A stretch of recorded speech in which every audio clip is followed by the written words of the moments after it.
স্বাগত ডিবিসি সংবাদে আপনাদের সাথে আছে রিফাত তাসনুভা। এবারে জানাবো খবরের বিস্তারিত। ঢাকা দক্ষিণ সিটি কর্পোরেশনের মেয়র হিসেবে বিএনপি নেতা ইশরাক হোসেনের শপথের বিষয়টি সুরাহা করবে নির্বাচন কমিশন। এনে লিভ টু আপিলে নিষ্পত্তি করে সিদ্ধান্ত জানিয়েছে আপিল বিভাগ।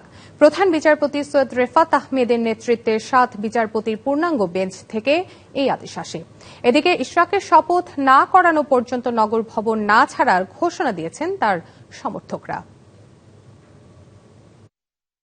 2020 সালের 1 ফেব্রুয়ারি ঢাকা দক্ষিণ সিটির সবশেষ নির্বাচনে বিএনপির প্রার্থী ইশরাক হোসেনকে হারিয়ে মেয়র হন আওয়ামী লীগের শেখ ফজলে নূর তাপস। ক্ষমতার পট পরিবর্তনের পর এবছরের 27 মার্চ ঢাকার নির্বাচনী ট্রাইব্যুনাল আগের ফলাফল বাতিল করে ইশরাককে মেয়র ঘোষণা করে।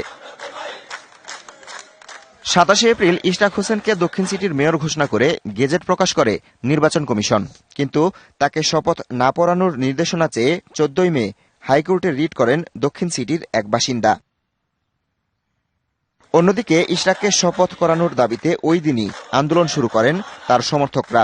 1 সপ্তাহ ধরে কার্যত অচল হয়ে আছে নগর ভবন। এমন পরিস্থিতিতে গত 22 মে রিট আবেদন সরাসরি খারিজ করে দেয় হাইকোর্ট। বৃহস্পতিবার ইশরাকের শপথ ইস্যুতে নির্বাচন কমিশনের কথা শুনেছে আপিল বিভাগ।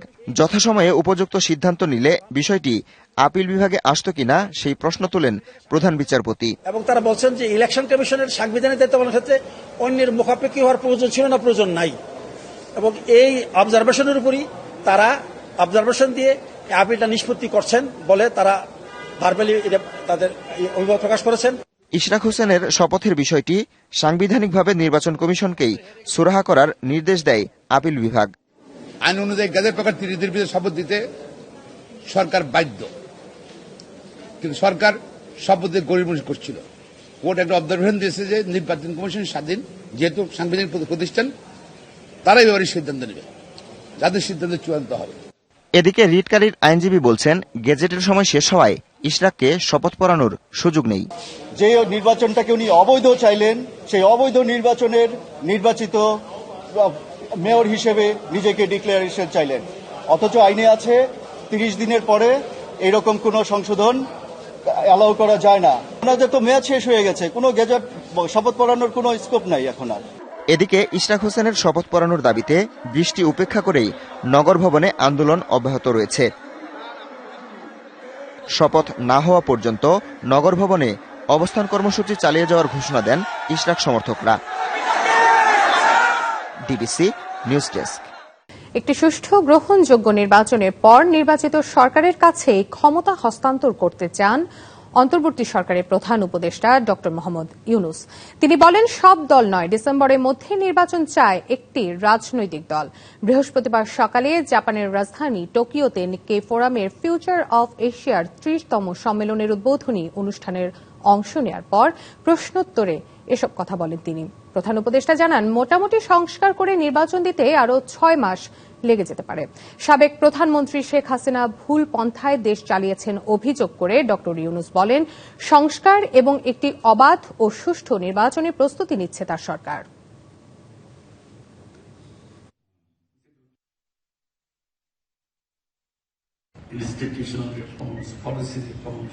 একটি অবাধ, সুষ্ঠু এবং নিরপেক্ষ নির্বাচনের জন্য প্রস্তুতি নিচ্ছে বাংলাদেশ। আমাদের রাজনৈতিক কোনো অভিলাষ নেই। নির্বাচিত সরকারের কাছে ক্ষমতা হস্তান্তরই উদ্দেশ্য, তবে সেক্ষেত্রে সংস্কার আগে।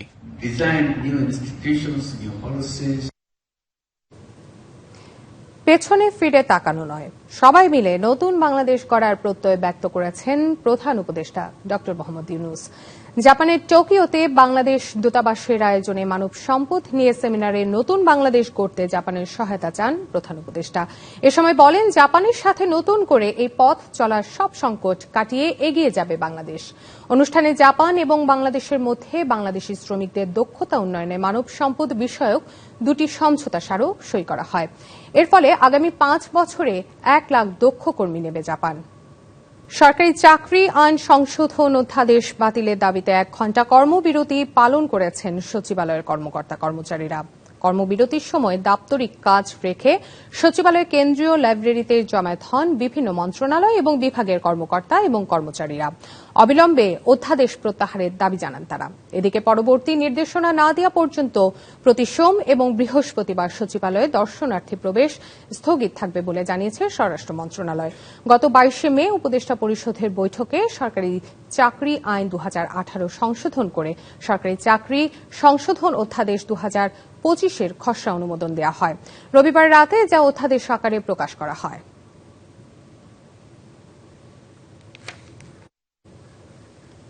আগামী 1 জুন বাজারে আসছে 20, 50 ও 1000 টাকার নতুন নকশার নোট। জনসাধারণকে জাল নোটের বিষয়ে সচেতন করার জন্য এসব নতুন নোটের ছবি প্রকাশ করেছে বাংলাদেশ ব্যাংক। 20 টাকার নোটে 5 ধরনের, 50 টাকায় 8 ধরনের এবং 1000 টাকার নোটে 13 ধরনের নিরাপত্তা বৈশিষ্ট্য রয়েছে। 20 টাকার নোটের এক পাশে কান্তজির মন্দিরের এবং অন্য পাশে নওগাঁর পাহাড়পুর বৌদ্ধ বিহারের ছবি থাকছে। 50 টাকার নোটের এক পাশে আহসান মঞ্জিল এবং অপর পাশে জয়নুল আবেদিনের বিখ্যাত চিত্রকর্ম সংগ্রামের ছবি থাকছে। আর 1000 টাকার নোটের এক পাশে থাকছে জাতীয় স্মৃতিসৌধ এবং অপর পাশে থাকছে জাতীয় সংসদের ছবি। আর 3 নোটেই জলছাপে থাকবে রয়্যাল বেঙ্গল টাইগারের ছবি।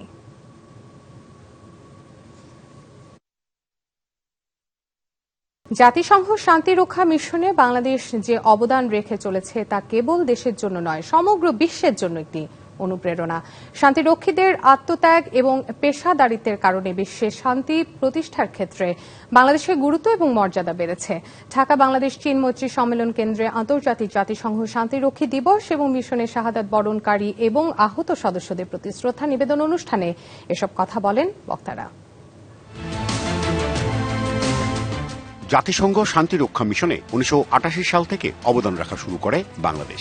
এরপর থেকে বিশ্বের বিভিন্ন সংকটপূর্ণ অঞ্চল Congo, Darfur, Liberia, Haiti, Sierra Leone, দক্ষিণ সুদান, মালি সহ অনেক দেশে শান্তিরক্ষা কার্যক্রমে সক্রিয়ভাবে অংশগ্রহণ করেছে বাংলাদেশ।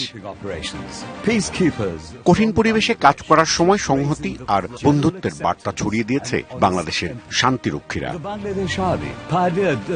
বিশ্ব শান্তিরক্ষার এই যাত্রায় 35 বছরে জীবন দিয়েছেন 168 বাংলাদেশি শান্তিরক্ষী। আহত হয়েছেন অন্তত 257 জন।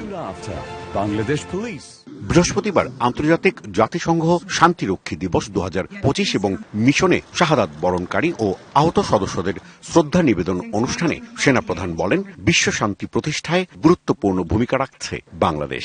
বিশ্ব শান্তি প্রতিষ্ঠায় বাংলাদেশ আজ একটি স্বীকৃত এবং অত্যন্ত গ্রহণযোগ্য নাম। সম্প্রতি আমাদের একটি হেলিকপ্টার কন্টিনজেন্ট আর্ম রোলে কঙ্গো মিশনে মোতায়েন রয়েছে।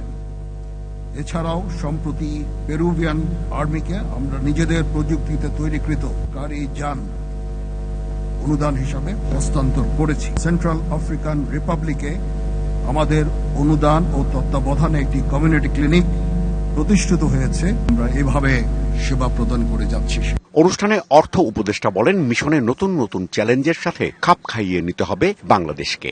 বিশ্বের শান্তি নিশ্চিত করা এখন অতীতের চেয়ে অনেক বেশি কঠিন হয়ে পড়েছে। এখানে প্রযুক্তির প্রসার ঘটেছে, প্রযুক্তি আরো কমপ্লিকেটেড হয়েছে, নতুন নতুন হুমকি আসছে। ফলে শান্তিরক্ষা মিশনগুলো যারা যাচ্ছেন তাদেরকে সেভাবে কিন্তু ওয়েল প্রিপেয়ার্ড হতে হয়। মিশনে দায়িত্ব পালনের সময় শাহাদাত বরণকারী ও আহত সদস্যদের স্বজনদের সম্মাননা দেয়া হয়। ভিডিও কনফারেন্সে জাতিসংঘ শান্তি মিশনে কর্মরতদের বক্তব্য শোনেন এবং দিক নির্দেশনা দেন অর্থ উপদেষ্টা। Rajib Ghosh, DBC News, Dhaka. বঙ্গোপসাগরে লঘুচাপের প্রভাবে রাজধানী সহ সারা দেশে ঝোড়ো হাওয়া সহ বৃষ্টি হচ্ছে। বৈরী আবহাওয়ার কারণে সবগুলো সমুদ্র বন্দর 3 নম্বর সতর্ক সংকেত জারি করা হয়েছে। বরিশাল থেকে লঞ্চ চলাচল বন্ধ করে দিয়েছে BIWTA। আবহাওয়া অফিস জানিয়েছে, আগামীকালও সারা দেশে চট্টগ্রাম, খুলনা, বরিশাল এবং সিলেট বিভাগের কিছু কিছু স্থানে ভারী বৃষ্টি এবং ঝোড়ো হাওয়া বইতে পারে। অতি ভারী বৃষ্টির কারণে চট্টগ্রাম, রাঙ্গামাটি, বান্দরবন এবং কক্সবাজার জেলার পাহাড়ি অঞ্চলগুলোয় পাহাড় ধসের আশঙ্কার কথাও জানিয়েছে আবহাওয়া অফিস।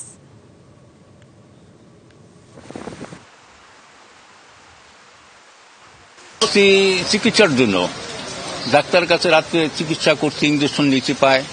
এক বাসায় ছিলাম, উদ্দেশ্যেই আমরা এই লঞ্চ ঘাট আসছি, কিন্তু এখন বৈরী আবহাওয়ার জন্য তো যেতে পারছি না। কোথায় যাব, কোথায় থাকবো? আবহাওয়ার দমকা বাতাস সহ আবহাওয়াতে আসলে এখন 2 নাম্বার সিগন্যাল চলতেছে।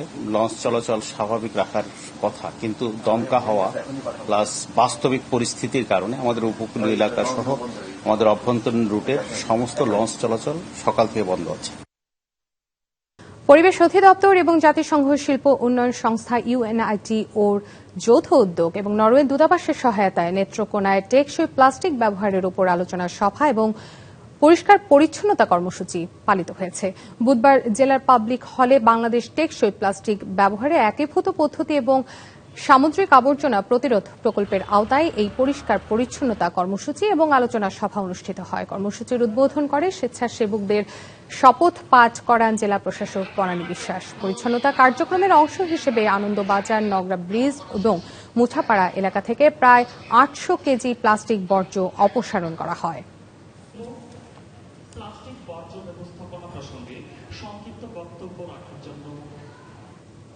ডিবিসি সংবাদে এই ছিল এখনকার মতো। ডিবিসি নিউজের সংবাদগুলো পড়তে ভিজিট করুন dbcnews.tv এবং ভিজিট করুন ডিবিসি নিউজের ফেসবুক পেজ এবং ইউটিউব চ্যানেলে। ডিবিসির সঙ্গে থাকুন।